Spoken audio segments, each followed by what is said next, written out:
My name is Shannon Sweeney. I was born and raised in Southern California, and my dad's family is of Irish ancestry, and on my mom's side, I am Raramuri and Guatemalan.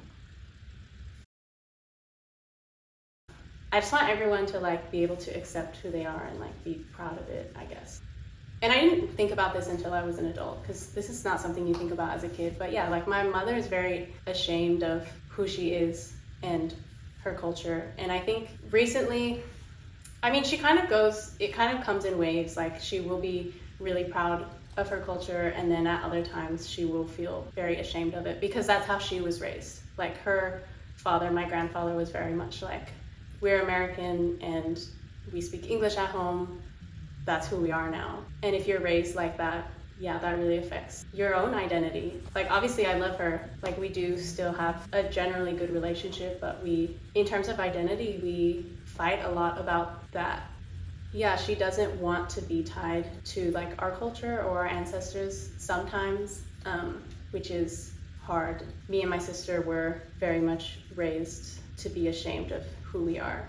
It has been hard kind of reclaiming that and trying to explain to our mom that it's okay to be proud of who you are, I don't know, it's sad seeing how ashamed some of my family members are about where they come from. But then, so I do have other family members who are very proud of who we are, and it is good to see that.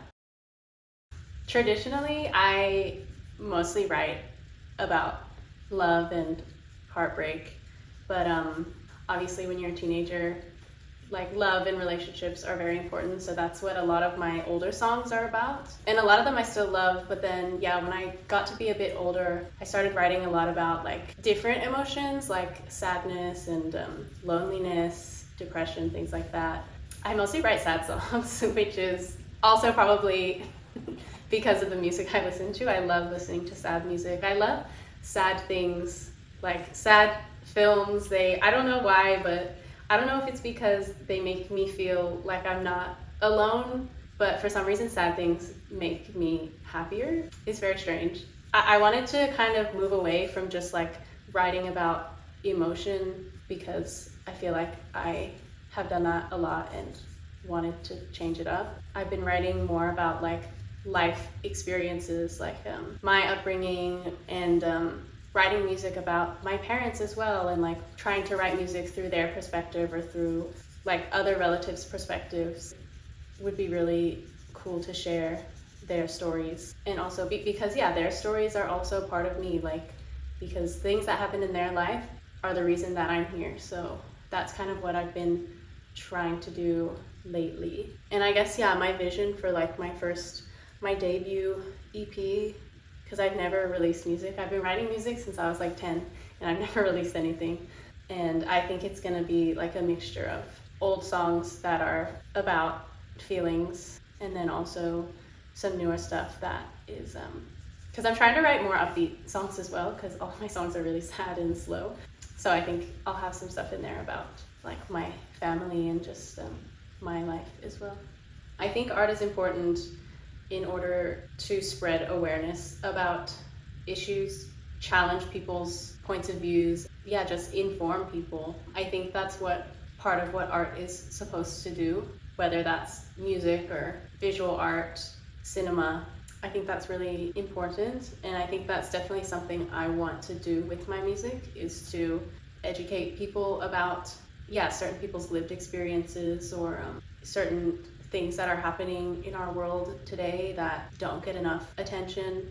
And I think that's the first step in activism or in social change, is just making people aware about things, because if no one knows that something needs to change, or no one knows that someone is suffering, then nothing will ever change. Throughout history, music has also been banned, because the powers that be are afraid that people will listen to this music and be radicalized. I think it's really important for people to be able to understand other people's points of view, and I think art is a really palatable way for people to do that, because not everyone is going to go and read a 5,000-page essay, about why we need structural change in the United States.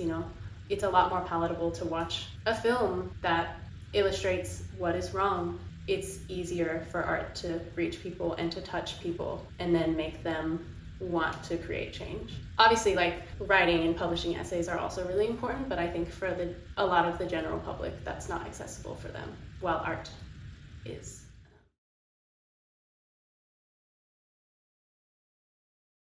I definitely have climate anxiety. The people who are in power and who are doing harm to the earth, I mean, I think I'm very pessimistic in that I don't think that things are going to change at a fast enough rate.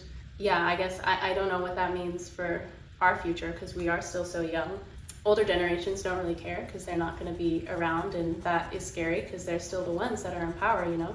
I don't know, it makes me sad because I grew up dreaming about, like, you know, having a family one day and all this, but now I don't know why anyone would want to bring, you know, like, a child into this world. I wouldn't, and, like, you know, everyone's different, but I do have a very pessimistic view because of all of the atrocities that are happening in the world, and I don't see, like, yeah, I don't see whatever governments have control over climate policies listening to Indigenous peoples or giving land back, even anytime soon, but maybe even in my lifetime, who knows?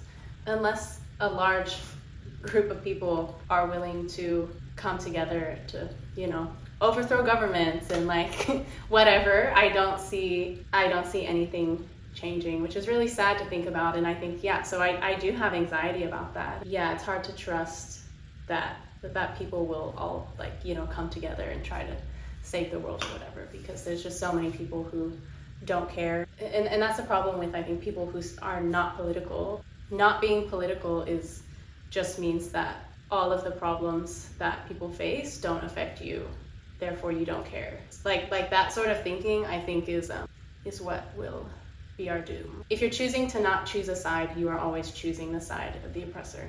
And I think that's true. And I think that also makes sense when thinking about climate change and destroying our world. If you're choosing not to do something, that is an active choice to harm the world, you know.